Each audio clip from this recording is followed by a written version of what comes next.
तो कैसे हैं आप?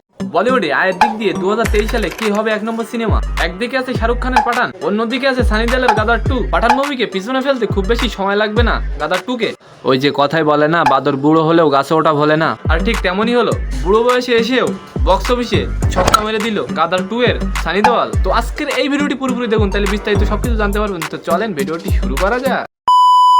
ভারতের তারা সিং এবং পাকিস্তানের সাকিনার প্রেম কাহিনী নিয়ে গত সিনেমা মুক্তি পেয়েছিল 2001 সালে। সে সময় সিনেমাটি দর্শক মন জয় করে নেয়। প্রায় 22 বছর পর আবারও ফিরল এই জুটি। সানি দেওয়াল ও আমিষা প্যাটেলের গদর 2 বক্স অফিসে রীতিমতো তাণ্ডব চালাচ্ছে। দ্বিতীয় শুক্রবারের বক্স অফিসে ব্যবসার নিরিখে শাহরুখ খান, আমির খান ও সালমান খানের সিনেমাকেও টপকে গেল এই ছবি।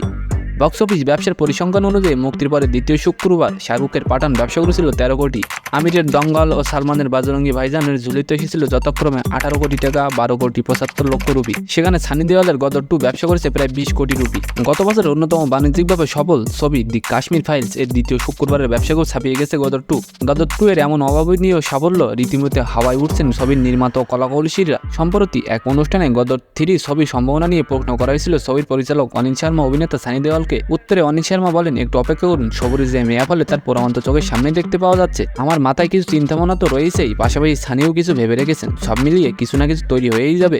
তো আজকের ভিডিওটি কেমন লাগলো অবশ্যই কমেন্ট বক্সে জানাবেন। আর এমন নতুন নতুন ভাইরাল নিউজ পেতে অবশ্যই আমাদের চ্যানেলটিকে সাবস্ক্রাইব করে রাখবেন। ধন্যবাদ।